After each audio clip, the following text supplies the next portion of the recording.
Gamers have been furious over companies charging $80 for first-party experiences, and sure, sometimes a game is genuinely worth $80 and people would pay that for it, but the majority of titles that release nowadays are not worth even close to that type of price tag, and we're finding out that Microsoft is actually going to be launching The Outer Worlds 2 at $80, while the entire trailer was being sarcastic about capitalism, and people are roasting them. I have a few different things to show off, but before I get into the topic, if you enjoy the content I create, check out the links in the description, join the community in my live streams, and consider supporting through Patreon or YouTube memberships. Now, yes, there are some games out there that are genuinely worth an $80 price tag. I'm sure GTA 6 is going to be worth it. Red Dead Redemption 2 is worth it. Elden Ring is worth it. In my opinion, games like Expedition 33 could have pushed that price tag, but the problem is that the majority of games do not deserve even close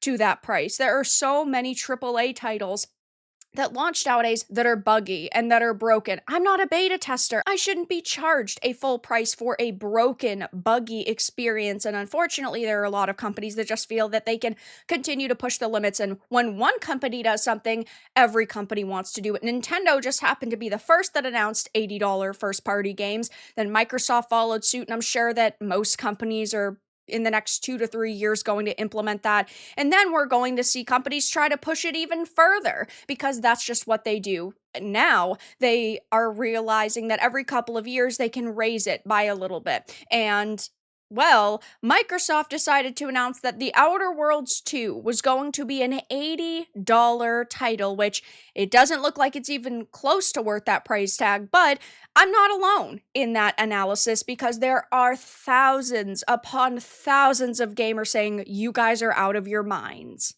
So starting off with this IGN article, it says Microsoft has confirmed Outer Worlds 2 costs $79.99 in the US. It's the first Xbox Game Studios game to make the jump. The Steam page for Obsidian's role-playing sequel revealed the $80 figure for the standard edition, and they didn't actually highlight this price tag within the Xbox Summer Games Showcase because they knew that there was probably going to be backlash. And of course, that whole entire event was basically one giant advertisement for Xbox Game Pass, which I think is why they're willing to push prices to $80 because they want as many people to subscribe to that service as possible. They want people to swipe their credit card on a monthly basis instead of just buying individual games because they figure, oh, if people love this game enough, they will end up purchasing it independently, which of course they still do need and still do expect, and the developers need you to go out of your way to support them aside from Game Pass, but they have really been marketing Game Pass heavily, and that's their excuse for raising these prices. Oh, well, it's okay if you can't afford an $80 game, because that's the price of 4 months of Game Pass. And yeah, I mean, I do understand that Game Pass is a good value for an average consumer who doesn't want to constantly be buying $70 or $80 experiences, but on the flip side, it would be much better if they just charged a smaller price tag for games instead of pushing us to a monthly subscription service. It seems The Outer Worlds 2 will kick off this new Xbox video game pricing structure when it comes out October 29th, 2025, but it's worth noting that as an Xbox Game Studios title, it will of course launch straight onto the Game Pass subscription service on day one. Putting Game Pass aside for a minute, just looking at this game, it to me does not strike me as a title that is worth $80. I have absolutely no interest in paying that price. And I am a video game live streamer, right? I do live stream tons of titles. I will end up playing this. There's no way that I'm going to purchase this independently. Typically, when I enjoy a game that is on a subscription service, I do try to support the developers and buy a copy, like Expedition 33. I played it on Game Pass. I bought a digital version, and I also bought a physical version because I loved it so much. But this does not even look like a game that is going to be worth this price. And it really just to me strikes me as like an avowed Starfield mix-up.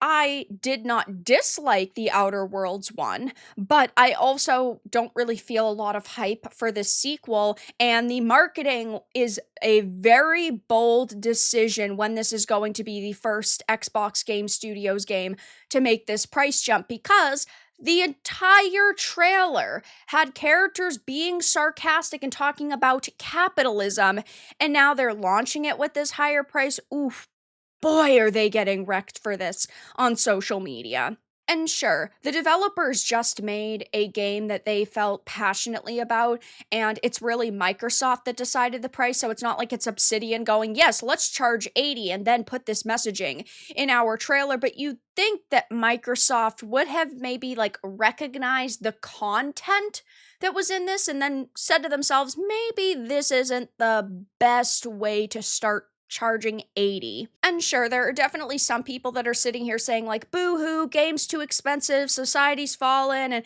even, oh, video games could be a little bit more expensive and it's worth it, which I will never agree with. First of all, we are talking about Microsoft here, and I know the top like 5 companies fluctuate a lot, but as of making this video, Microsoft is the largest company by market cap in the fucking world. Okay, they can afford to only charge you $70 for a video game, but we are talking about the video game industry being at its height. In 2024, the video game industry brought in over $200 billion. Okay, these companies are making the most money they ever have on this industry, on our hobby, on our entertainment. They could charge a little bit less and get even more people purchasing their experiences. But they figure, well, if they're willing to pay 70, they definitely will be able to push that limit and be able to pay 80, which is such an absolutely insane mindset to have, but it's clearly the one that they have, because look at Randy Pitchford. He said, oh, if you're a real fan, you'll find a way to pay $80. That is so crazy, at least in my opinion, especially when the cost of household goods have gone up significantly for people. I'm specifically talking about like in the United States, because I'm US based. We're talking about people that are struggling right now. They're not going to be worried about finding a way to make it happen when it comes to buying your video game. Also, there's so many more video games launching now than in like 1998. There was 1,000 video games that had launched at that time.